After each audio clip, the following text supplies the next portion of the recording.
Esse é o verdadeiro Flamengo de Felipe Luiz. O Flamengo simplesmente acabou com o Juventude, uma vitória esmagadora de 6-0 e com direito a 2 gols do Pedro. Agora vamos ver o que Felipe Luiz diz em sua coletiva. Já deixa o like para ajudar e é isso. Mas para que os jogadores estejam cada vez mais longe de situações assim. Bom, obrigado primeiro, boa noite. O Bruno, claro, eu conversei com ele. Ele está normal, absolutamente normal, se apresentou com todos os companheiros. E, como eu falei na outra entrevista, ano passado, a mesma coisa. A única coisa que pedimos, que ele deve pedir, mas eu peço por ele, é a presunção de inocência. Né? Uma pessoa que tem o direito de se defender das acusações e ele tem a presunção de inocência. Então, como eu falei, uma postura de uma pessoa que está totalmente tranquila, hoje entrou em campo, foi companheiro dos companheiros, foi amigo dos amigos e absolutamente normal. Enquanto, claro, ele estiver disponível, é um jogador muito, muito, muito importante e está disponível para mim. Sobre as casas de apostas, hoje o Diego Ribas colocou um vídeo, para mim foi assim, o que eu quero falar, o Diego falou. Se alguém quer saber o que eu penso, tá, o Diego falou por mim ali. Quando eu era novo, assistia a Fórmula 1 com meu pai e todos os carros tinham uma propaganda de cigarro. Hoje já não pode mais. Eu recebi várias ofertas para fazer propaganda de casa de apostas.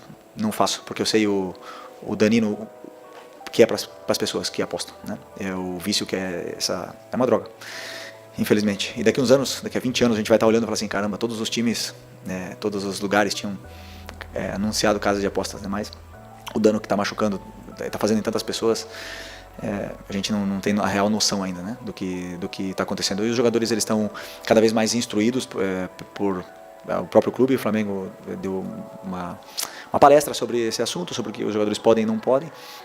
Os próprios, na Espanha, por exemplo, desde que eu estava lá em 2015, 2016, falavam todos os anos, né, sobre o que a gente tinha, nossa conduta, e o Flamengo fez isso esse ano. Então os jogadores estão cada vez mais instruídos para não serem nunca abordados. Felipe, Lázaro Dalfova aqui da Flamengo TV, sobre aspectos positivos, né? Hoje foram tantos, seu plano inicial de jogo, gols de bola parada, o Danilo fazendo gol indo muito bem, cruzamento certeiro do Wesley, você até deu um abraço nele ali, bem legal, o Pedro, mais um golaço do Arrascaeta. Queria que você comentasse como técnico, quão orgulhoso você sai dessa partida, uma goleada histórica, e o quanto isso vai impactar na confiança dos jogadores para esses próximos jogos. Bom, eu estou muito feliz pela vitória, pelo resultado, pela eficácia, né, que fala, né? Que vocês cobram tanto aqui em todas as coletivas. Eu sempre digo que tem vezes que a bola vai entrar de um jeito que ninguém espera e tem dias que a bola não vai entrar. Isso é futebol, mas os jogadores têm esse poder ofensivo. Mas eu não me iludo com o resultado, eu não me iludo com nada disso. Eu sempre, quando eu analiso, eu tento colocar o resultado de lado, né, independente da vitória ou da derrota. E hoje, os gols que a gente fez cedo nos deram esse poder, essa confiança e tudo mais, mas são muitas coisas que eu sei que fizemos bem, mas também tem muitas que não fizemos bem. Portanto, um resultado elástico, ele é maravilhoso para o torcedor, para os jogadores ganhar confiança, mas o treinador tem muitas coisas que corrigir desse jogo aqui, principalmente no primeiro tempo. Fizemos coisas que temos que melhorar. Não foi totalmente perfeito, né, na parte da defesa principalmente, mas os jogadores tiveram uma noite feliz, foram muito superiores, confiança lá em cima, o plano realmente ajudou, eles encontraram os espaços e machucaram muito, né, a defesa do Juventude de uma forma assim mais leve, né? Comparando com aquela derrota, hoje também, em referência ao último jogo, 3 jogadores saíram, igual que aquele jogo, e segundo vocês, o Central Córdoba era um adversário muito inferior, né? E serve de aprendizado para todos nós, né? Para vocês, para todos, que não é assim no futebol, não é fácil. E os jogadores, a diferença é que os jogadores têm uma ambição muito grande, eles têm uma fome muito grande. Eu noto isso no dia a dia, no trabalhar, nas perguntas que eles fazem quando eles têm dúvidas, porque eles não querem entrar em campo com dúvidas. Então, como a gente fez gol cedo, de bola parada e tudo mais, aí eles se sentiram cada vez mais confortáveis no campo, o Juventude cada vez menos, e nos deu esse resultado elástico, que é muito bom para Pedro, para próprio Danilo, como falou, o Arrascaeta continuar no nível que ele está. Então é importante que essas vitórias elas venham e nos aproxime muito desse jogo que queremos com a bola, que é o mais importante. Felipe, boa noite, parabéns pela vitória. Os torcedores também destacaram nas redes sociais. Cadê? Eu não tô vendo. Aqui. Ah, tá, desculpa.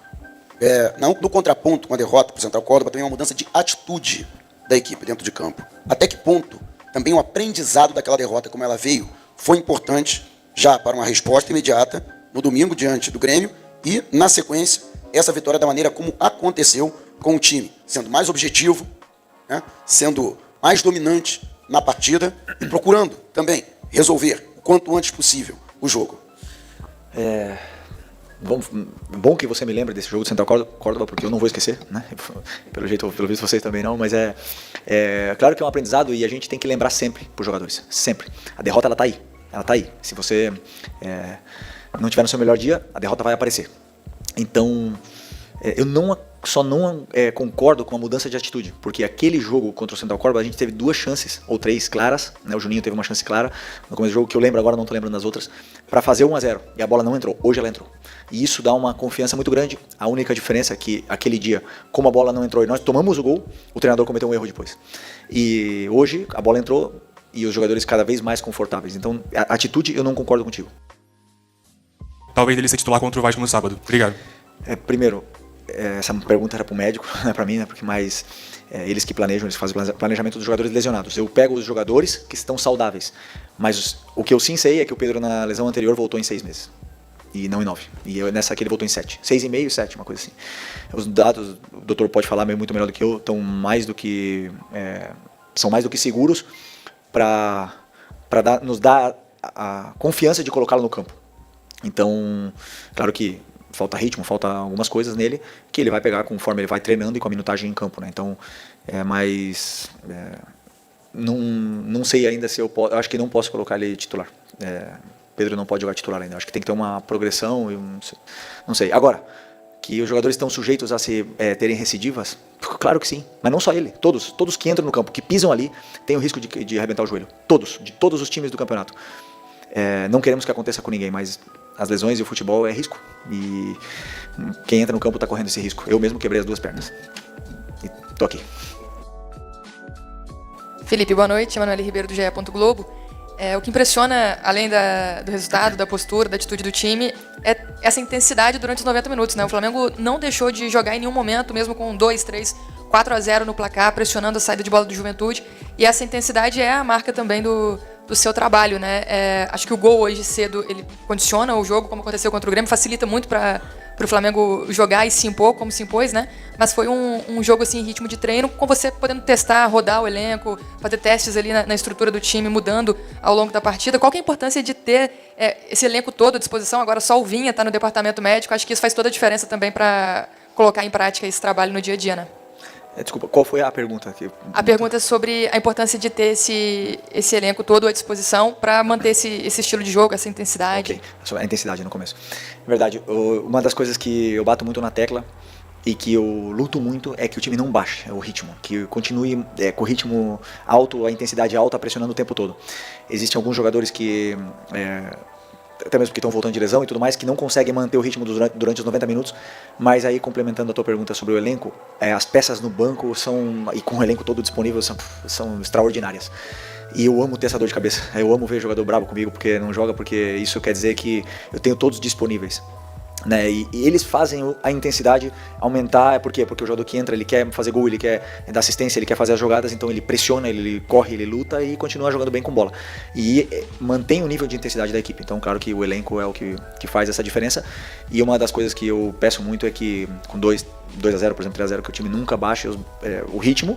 E hoje eles fizeram isso e vem comprando essa ideia. O gol saiu ali com 11 minutos mais ou menos, mas antes do gol a gente já via o time chutando de fora da área. Foi uma orientação sua para que quando o adversário ele jogar com... A gente via ali claramente 2 linhas de 4, né, defendendo no Juventude. Foi uma orientação sua que os jogadores arriscassem mais de fora da área quando tivesse essa chance, assim, quando tivesse muito embolado a defesa do time adversário. Eu queria que você falasse sobre isso e dessa importância desses gols logo no começo, até para o Flamengo conseguir impor o seu jogo sobre o adversário. Eu falei em outra entrevista que, por exemplo, o jogo é um guia para a gente para poder corrigir e melhorar a nossa equipe. Uma das coisas que falta realmente é a zona de finalização. O time chega, mas claro, as chances quando os adversários se fecham nunca são claras, né? E aí você tem que buscar recursos como cruzamento, chute e tudo mais. E claro que uma das coisas que tínhamos e temos que continuar melhorando é esse terço final. Acho que eu vi uma entrevista do Seabra essa semana que ele fala sobre criar mecanismos, e a gente faz isso, a gente leva o time até ali, depois dá mecanismos para que eles ocupem bem a área, para que eles entrem nos intervalos, para que eles ataquem o espaço e encontrem soluções por si só, para poder resolver. Depois a qualidade do jogador aqui faz a diferença, porque eu não posso nunca fazer um treino e ensinar o jogador a chutar a bola do jeito que o Arrasca chutou hoje, é impossível. Então eu levo ele até ali, eu crio a estrutura, dou mecanismos, depois a qualidade dele aparece e sobressai. E como eu disse também, tem dias que a gente vai ser mais feliz e outro dia vamos estar mais espessos na frente do gol. Mas o importante é que o time mantenha a estrutura e a solidez, porque para mim é muito, muito importante que o time seja sólido na parte defensiva, que foi um dos guias que a gente teve que melhorar do jogo da Libertadores. Hoje, como foi contra o Grêmio 2 vezes, você está reparando nisso também? Você mudou ele um pouquinho de posição, botou ele mais perto do gol e fisicamente. E só um outro detalhe, como é que está o Alexandre? Me parece que é na mesma lesão que ele teve no Campeonato Carioca, na mesma coxa, não é isso? Eu não acho que é a mesma lesão do Alex, eu acho que não é. Mas falei com ele rapidamente, ele falou que foi muito leve, eu senti alguma coisa muito leve, mas vamos esperar o exame para ver o que realmente aconteceu, porque é um jogador muito importante, fundamental. Sobre o Arrasca, assim, o planejamento físico de um jogador que volta de lesão, de uma operação do joelho, que fica 2 meses e meio parado, descondiciona, a perna atrofia, e aí tem uma volta, um retorno, e conseguimos nesse Campeonato Carioca dando essa minutagem sem sobrecarregar um pouco, para ele também voltar ao peso normal, para ele recuperar os níveis de força, e somando treinos aquisitivos para que ele pudesse recuperar a forma física. Era questão de tempo, Com os jogos ele vai, e com os treinos ele vai melhorando, e uma das coisas que ele tem de bom é que ele se cuida, que é um cara que gosta de treinar, que treina com muita intensidade, treina todos os treinos sério, aquece sério, faz o trabalho de força na academia, então o rendimento ele vai chegar, o físico vai chegar, e quando o físico tá bem, a minutagem vai voltar a dar a confiança necessária que o jogador perde quando fica fora, né? Fica lesionado. E hoje ele está já perto do prime do que a gente conhece. É um jogador muito diferente, como eu falei, é muito diferente. Ele é muito diferente. É uma loucura ver o que ele faz nos treinos e nos jogos. É um jogador que é muito especial. E sobre a posição dele, são ajustes micro, detalhes que a gente faz, mas não é o pisar na área ou chegar mais perto da área, é uma característica dele. É um jogador que tem números. Ele te dá gols e assistências altos durante uma temporada. Então ele dá quase toda a temporada mais de 10 gols e mais de 10 assistências. Portanto, é um jogador que pisa a área. Um jogador que não pisa a área, que não tem essa facilidade de chegar, ele não te dá esses números. Então, é uma coisa dele, e nos próprios treinos você vê que ele está ali toda hora, que ele está chegando porque ele tem esse faro, né, de gol e de assistência. Escalou nessa posição, ele faz um gol no ataque espaço, que você fala que é fundamental para o jogo, mas também o que ele gera de jogo jogando por ali. Eu queria que você comentasse especificamente sobre isso. Obrigado. O Plata é um jogador muito completo. É um tipo de jogador que apaixona o torcedor, porque ele corre o jogo todo, ele luta, ele tem muita qualidade, ele joga muito bem pressionado. Ele não foi falso 9, ele foi 9, verdadeiro 9. É um 9 que tem que apoiar quando tem que apoiar e tem que atacar espaço quando tem que atacar, e fez um excelente jogo. O difícil é deixar o Plata fora. Isso é difícil pro treinador. Então, às vezes, quando um cara é tão bom, o treinador ele tem que dar um jeito de colocar esse jogador. E por isso que eu falo, é muito bom ter essa dor de cabeça, porque quando não começa a Plata, pode entrar no segundo tempo, tem Luiz, tem Matheus Gonçalves que não jogou, e o Gerson pode jogar de volante, o Plata pode jogar de atacante. Eu vou mexendo essas peças desse jeito para poderem jogar, porque como é que eu deixo fora? O Plata ele é muito bom, e aí que eles brigam entre eles, e eu também quebro a cabeça aqui que quem sai ganhando com isso é o elenco. Como que você enxerga agora com o retorno do Danilo essa briga pela posição lá atrás? Obrigado, parabéns pela vitória. Não, um jogador, não preciso nem falar, né? Do nível desse jogador, vocês viram hoje e vocês viram na seleção, viram a carreira que ele fez, então não dispensa comentários a qualidade que tem esse jogador. Que você fala dos 104 passes que ele deu no jogo e 100 certos, mas quantos desses passes foram passes importantes para frente, que rompem linhas, passes que nos levam até a área do adversário? Isso são os passes que eu conto, não o número deles. Então é um jogador que escolhe o passe certo, a jogada certa, né? E isso para mim é muito importante. Não escolhe a jogada mais difícil, escolhe a jogada certa. E além de tudo isso, é um líder, é um cara que tem comportamento de líder, de capitão, um cara que se comporta com uma liderança natural e contagia muito os companheiros. Então, desses caras que é muito bom ter como jogador. Tem jogadores que não estão em condições de começar a jogar os 90 minutos. Então eu prefiro deixar como opção, porque o risco de colocá-los no campo toda semana é o que aconteceu com o Alexandre hoje. É um risco que eu corro, e eu escolho correr, às vezes escolho poupar. Poupar não, preservar do jogo. Mas não foi esse o motivo de ter perdido o jogo contra o Córdoba, e as críticas são válidas. Elas foram justas, não por poupar, senão pelo plano de jogo, que foi errado, e não tenho problema em reconhecer. E vão acontecer outros que vão dar errado, e talvez a gente perca também, ou talvez os jogadores ganhem por si só dentro do campo. Então eu não tenho problema em ser criticado, em ser vaiado, que a torcida me cobre, porque quando eu já falei, eu vim pro Flamengo, eu sei como é que é esse clube, e eu vivo bem com isso. O problema desse trabalho aqui é que eu gosto até quando dá errado, e quando tem crise. Eu gosto, eu desfruto, eu aproveito, eu melhoro, eu cresço e é assim que eu vivo. Claro que não é confortável, não é nada agradável, mas é parte do meu trabalho. E não é mandar recado a ninguém, não quero mandar quando vence, nada disso. O que eu quero é vencer o jogo, vencer o próximo e chegar num objetivo nosso que é estar lá em cima no final do campeonato.